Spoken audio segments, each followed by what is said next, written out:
Shows Phil Hartman as President Biden, standing behind a podium with a red and black backdrop behind it. Hartman. Now here's the deal. Let me just say, the fact is, look, the point is that I really like this red and black backdrop behind me. Really helps show that we're not currently in a dystopia. Come on, man. The point is, too much of what is happening out there is not normal with those MAGA people.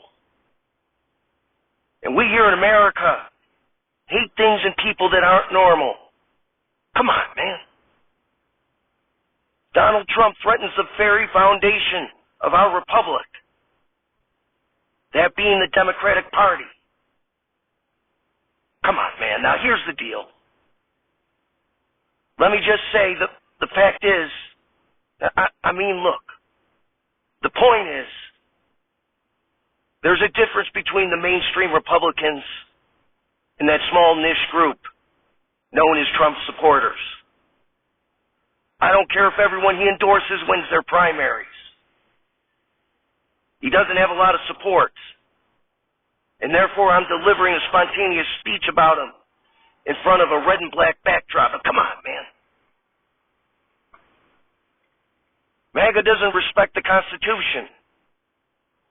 They don't believe the rule of law and don't respect the will of the American people. They refuse to accept results of free elections. And they're trying to give power to decide elections to partisans and cronies. That's the Democrats' job. Come on, man. We're all in this together. Every one of us. Except Trump supporters. So we all have to join together as one nation and rid the world of those that I don't like. Now here's the deal. Let me just say, the fact is, look, the point is, America's at an inflection point, a point that determines everything that's to come after. We can either build a better future or obsess about the past. MAGA embraces anger, thrives on chaos. They don't live in the light of truth, but in the shadow of lies. Willingness to engage in political violence is fatal to democracy, except for Black Lives Matter. Bricks do not harm democracy. Taking pictures at the Capitol does. Come on, man. Live from Tom's phone, we're not alive. It's Saturday Night Live, SNotL, starring an ever-evolving cast that is unionized and refuses to allow their names to be mentioned until their demands are met. Musical guest, Louie Armstrong, and your host, Dennis Hopper. Ladies and gentlemen, Dennis Hopper. Applause, applause, applause. Hopper. Thank you, thank you. It's great to be here on this show, not the show within the show. Unlike that show, this show is not unlike Easy Rider. It's not for mainstream normal people. It's about freedom, bravado, mainstream rebellion against the now left-leaning establishment. Tepid applause. Exactly. And my family moved to San Diego when I was 13, so my dad could be a, quote, post office manager after having been in the CIA's precursor, the Office of Strategic Services, during World War II and supposedly retiring. I studied at the Old Globe Theater in San Diego as a teenager. Later, I studied at the Actors Studio in New York under Lee Strasberg for 5 years. Lee Strasberg comes out and stands behind Hopper. There, I stuck up a close friendship with Vincent Price, whose passion for art influenced my own. and there I also became especially fond of the works of William Shakespeare. Bryce and Shakespeare come out and stand behind Hopper. I made my debut in films starring James Dean, who I admired immensely. In the films Rebel Without a Cause and Giant, James Dean comes out and stands behind Hopper. When Elvis Presley came to Hollywood to film his first movie, my roommate, actor Nick Adams, and I both became good friends with the King, and we hung out together all the time.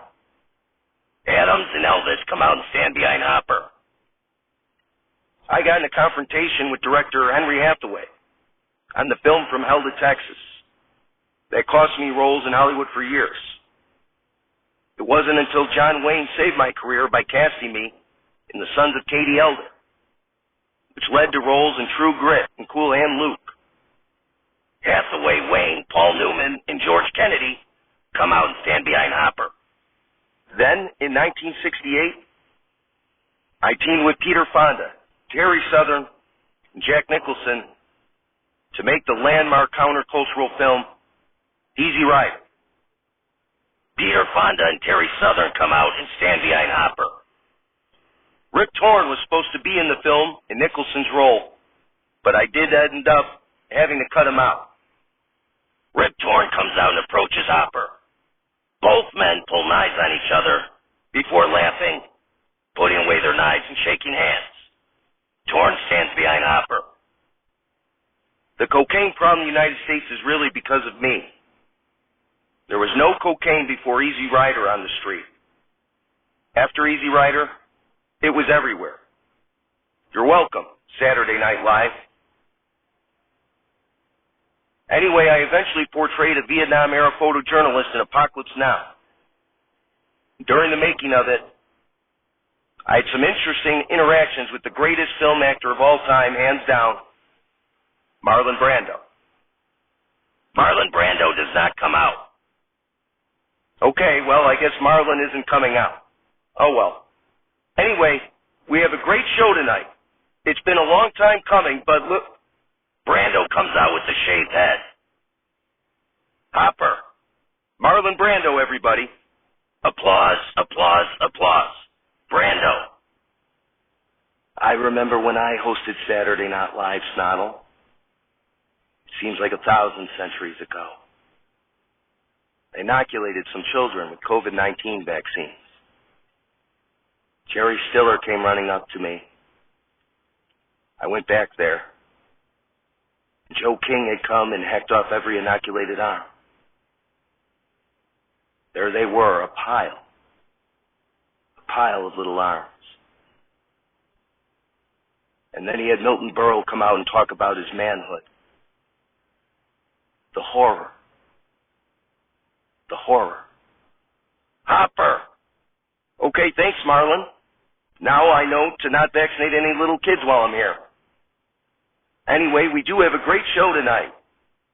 One of the very greatest, if not the greatest, jazz musicians of all time, Louie Armstrong, is here.